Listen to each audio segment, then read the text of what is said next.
Tanquem així el torn dels grups parlamentaris i ara, per cloure el debat, retornem la paraula als compareixents que haurien de tenir una intervenció conjunta entre els dos d'aproximadament 10 minuts i deixaríem aquí el debat. Qui comença de vostè, senyora Plaza? Bueno, muchas gracias por sus preguntas y sus intervenciones. Quisiera primero agradecerle al diputado Milián por las palabras que nos ha dado y eso me hubiese ayudado un poco más a responder las preguntas de las demás diputadas si hubiesen prestado atención mientras él intervenía, pero bueno, no se logró. Resulta ser que nosotras yo como representante del movimiento estudiantil venezolano he sido activista por los derechos humanos desde que tengo 17 años. Yo estuve presente en la marcha del 11 de abril a principios del año 2000 como manifestante junto con mi hermana. Y desde ese día decidí que mi responsabilidad como ciudadana venezolana iba a ir un poco más allá pues, de mi vida privada, personal. Siendo yo la quinta de 9 hermanos, una familia bastante grande. Decidí salir a representar a mi familia y meterme en el tema de la política. Porque siendo además nieta del que fue fundador de la Policía Científica de mi país, sentía que era una responsabilidad. En ningún momento he tenido la intención de militar en un partido político. Eso no quiere decir que yo no considere la política como una esfera importante de mi vida. No solo la considero importante, sino que le he dedicado una buena parte de mis acciones a pues fortalecer la política desde el conocimiento y el respeto de los derechos humanos, y es por eso que fundé hace un par de años una fundación que se llama Humano y Libre, que lo que hace es educar a jóvenes entre 15 y 21 años en temas de derechos humanos y no violencia, para que ellos, cada uno desde su esfera individual, pueda participar en la política siendo garantes y defensores de los derechos humanos. Entonces me parece una falta de respeto, le digo sinceramente, que usted haga afirmaciones de mi persona sin ni siquiera conocerme, sin ni siquiera saber cuál es mi trayectoria política, y entiendo que tampoco le importa, pero a mí la verdad es que en este punto no me importan las intervenciones de este tipo que usted hace, porque es lo mismo que yo he venido escuchando desde que tengo 13 años, es lo mismo que he venido escuchando, un discurso de confrontación, de odio y de agresión hacia el otro, y no el sentarse y entender la posición del otro y tratar de debatir y encontrar un punto medio. Y es por eso que yo, antes de que venga a comparecer el otro grupo que apoya al gobierno de Venezuela, yo quiero agradecerle a usted también que me haya dado la oportunidad de sentarme aquí y escucharme, porque en eso es en donde se basa la verdadera convivencia política, en escuchar la posición del otro, pero no desmintiendo, diciendo cosas que son mentiras y haciendo aseveraciones sin ningún tipo de base, porque esa no es la responsabilidad de una persona, una diputada que está aquí sentada representando al pueblo catalán. Porque una cosa es que usted tenga su propia visión política de una situación de la cual desconoce, además, porque usted no ha vivido en Venezuela ni ha trabajado en los barrios venezolanos como sí he trabajado yo, haciendo proyectos, políticas públicas para el deporte en el barrio más peligroso de Caracas, que es Petare, y puedo decirle con toda la sinceridad del mundo que yo soy una de las que va a potenciar muchas de las propuestas que hizo el presidente Chávez en su proyecto, porque son necesarias y son muy acertadas para mi país. Pero eso no es lo que se ha hecho en Venezuela en estos últimos 15 años. Esa cosa bolivariana que se le ha vendido al mundo de lo que es supuestamente Venezuela y de los supuestos logros que ha logrado el presidente Chávez no son verdad. Y yo la quiero invitar, le ofrezco mi casa, le ofrezco mi familia que la recibirá, y le ofrezco todas las opciones que usted quiera para que viaje por Venezuela, se adentre en los barrios con mis amigos, con quienes trabajé ahí, y conozca verdaderamente la realidad del chavismo, porque ya basta de que desde el otro lado del Atlántico se estén dando opiniones de una realidad de la cual usted desconoce. Eso le quita mucha base a su argumento, y se lo digo como una recomendación de pares en la política. Para uno poder opinar en gobiernos como el de Venezuela, usted primero tiene que estar ahí y haber tenido la experiencia para poder tener la posibilidad de dar un argumento. Pero muchas gracias por su intervención. Me dio la posibilidad de hacer esto público porque es necesario terminar de cortar el tema de que nosotros somos de la oposición, el antiimperialismo y esa cantidad son tonterías. Porque al final, ¿cuál es el verdadero trabajo? El que estamos haciendo aquí son derechos humanos, y es verdad. Hay gente que ha muerto que no es necesariamente parte de quien se opone al gobierno, pero es que no ha debido de suceder estas muertes. Porque si las manifestaciones son pacíficas, porque lo son pacíficas, y está documentado, son piedras contra balas, muchachos con ideas e ideales de futuro, de un futuro mejor, luchando contra un gobierno que ha sido desmedido en la represión. Y se lo digo yo como líder y fundadora del movimiento estudiantil de 2007, que estuve presente en la represión que sufrimos del presidente Chávez y jamás en todas las cosas que hicimos fue tan brutal como la que tenemos ahora. Yo me pregunto qué hubiese pasado si en el campamento de los indignados que había aquí se hubiesen presentado a las 3 de la mañana efectivos de la Policía Política y de la Guardia Nacional poniéndole fusiles en la cabeza a los estudiantes que estaban pernoctando ahí pacíficamente, haciendo su protesta idéntica a la de los estudiantes, idéntica a las estudiantes que hubiesen sido sacados de sus carpas con fusiles en la cabeza y luego puestos a la orden de la justicia, sin ningún delito cometido y comprobado. Entonces, si usted en verdad quiere ofrecer su visión política, haga las cosas justas como son. Y la justicia requiere que cuando uno presente y diga cosas de la otra persona, no nada más pues se documente y sepa bien cómo pasan las cosas. Le agradezco que si tiene algún informe sobre o estudiantes con armas, o estudiantes haciendo violencia, o estudiantes pues, interviniendo de esa forma, nos los haga llegar, porque hasta el momento nosotros no ha llegado a nuestras manos, ni está documentado en ninguna organización estos hechos de violencia. Y si la información viene directamente del gobierno venezolano, lamento decirle que pierde credibilidad. Igual que pierde credibilidad la información que circula en los medios del gobierno, porque están todos controlados. A mí no se me ha permitido en ningún momento ir a un medio de comunicación a dar mi opinión. Medio de comunicación del gobierno. La única vez que hablé fue el primer día que nació el movimiento estudiantil y no pasaron en la intervención que dimos nosotros en el canal del gobierno, en BTV, por la televisión. Entonces, dígame usted si eso no es censura, y la censura no es nueva, tiene mucho tiempo andando. Me hubiese gustado decir muchas más cosas, pero el tiempo es corto. Sí les quiero agradecer que escuchen la otra posición y se documenten, lean los informes que hay. No hay muchas más cosas que contar. Lo de Venezuela es completamente evidente. Y así como le ofrecí mi casa y mi familia a la señora diputada para que vaya y conozca la realidad de Venezuela por su propio pellejo, se lo ofrezco a los demás. Muchas gracias. Gràcies. Ara és el torn del senyor Eduardo Martínez. Endavant. Gracias, señor presidente. Sí, bueno, intentaré aprovechar el tiempo lo mejor posible. A la señora Vilalta, de Esquerra Republicana, que ha sido la primera intervención, pues hablaba de información contradictoria. Efectivamente, si nos fijamos en los medios de comunicación, en cualquier medio de comunicación, cada uno dará una versión distinta de un hecho. Precisamente por eso nosotros nos hemos referido aquí a informes de organismos internacionales, a informes de organismos venezolanos y a informes de organismos catalanes. Es decir, hemos recurrido a información lo más objetiva disponible en este momento. En ningún caso nosotros nos hemos referido a informaciones de ningún medio de comunicación. Con lo cual, sí, hay informaciones contradictorias según sea la fuente a la cual nos refiramos. En nuestro caso, no, desde luego que no ha sido así. En cuanto a la manipulación de vídeos por parte nuestra, ponemos a su disposición las intervenciones completas y de los extractos que nosotros hemos hecho, porque lógicamente intervenciones de 45 minutos pues necesariamente tenían que ser resumidas, con lo cual pues había que hacerlo de esa manera. Lo que no aceptamos en ningún caso es que se hable de manipulación, porque no ha sido el caso en ningún momento, y le reitero la disposición de esos vídeos para entregárselos y que pueda verificarlo. Y que si efectivamente considera que había manipulación, lo diga públicamente, porque podemos responder a ello. Perdón, sí, me he confundido en cuanto a la intervención, señora Vilalta. Eso es el caso de la señora Vilá. De acuerdo. Muy bien. En cuanto al Estado de Derecho, pues la garantía del Estado de Derecho, que en este caso sí hizo usted mención, la garantía del Estado de Derecho y de los derechos humanos, por lo tanto, en el país, está a cargo del Estado. Eso lo señala tanto la jurisprudencia como la doctrina internacional de derecho público internacional en materia de derechos humanos. Es el Estado el que está pues a cargo de la garantía de los derechos, de la vigencia del Estado de Derecho y por lo tanto de los derechos humanos en los países.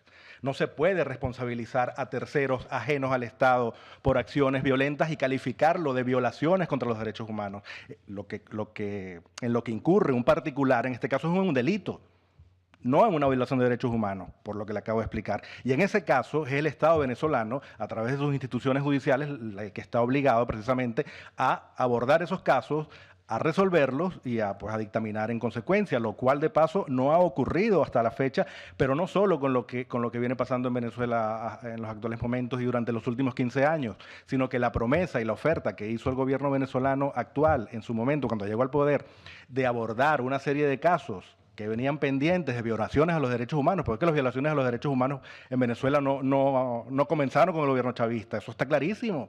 Pero es que resulta que hay 14 sentencias por parte de la Corte Interamericana de Derechos Humanos referidas a casos anteriores a la llegada al poder del chavismo que tampoco han sido resueltos.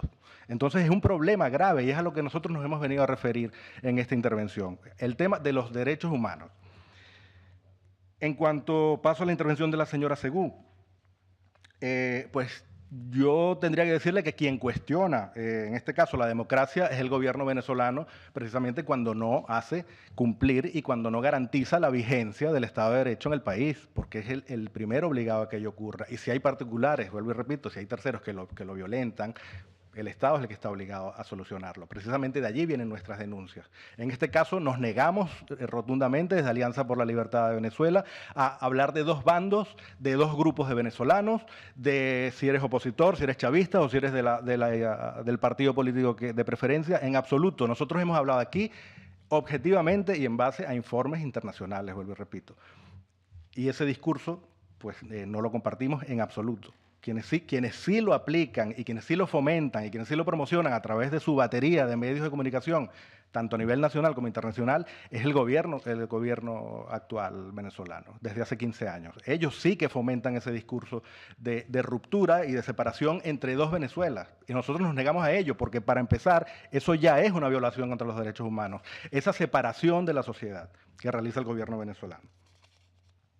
Hablaba usted y nos preguntaba sobre el proceso de diálogo, pues dentro de esa situación, ¿verdad? Y dentro de esas circunstancias, un proceso de diálogo se hace sumamente complicado, se hace prácticamente imposible sin la participación de una serie de entes realmente imparciales, pero no solamente UNASUR y ALBA, Mercosur, etcétera, que son entes creados por el gobierno venezolano o como mínimo fomentados por el gobierno venezolano, sino que pensamos, desde nuestra opinión, que allí deben participar no solo los partidos políticos de oposición, además, la Mesa de Unidad Democrática. Allí debe haber presencia de todos los sectores sociales de Venezuela y debe haber una mediación por parte de organismos internacionales realmente especializados en el tema de los derechos humanos. Entonces, en ese marco, pues el diálogo, lamentablemente, muy lamentablemente para nosotros, lo vemos cuesta arriba bajo las actuales circunstancias.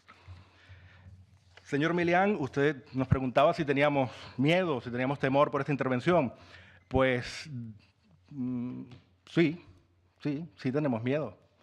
Lo cual no significa que no sigamos y no vayamos a continuar denunciando lo que está ocurriendo en Venezuela. Por supuesto tenemos miedo, porque en Venezuela a quien levanta la voz y a quien no está de acuerdo con la ejecutoria o con las actividades o con lo que realiza el gobierno, se le persigue, se le tortura, se le levantan juicios sumarios, como he explicado anteriormente, en base a datos objetivos y verificables, y por supuesto esto causa miedo, que desde un gobierno se utilicen los medios del Estado para perseguir a las personas y para sancionarlas o castigarlas por una posición política.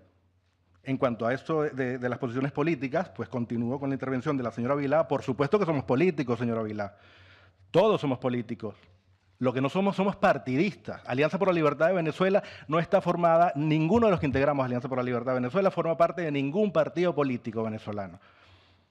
Eso quiero dejarlo muy claro. Políticos, 100% políticos. ¿Qué mejor política que tratar los asuntos públicos del polis, tratar los asuntos públicos como lo son los derechos humanos y la vigencia del Estado de Derecho en un país?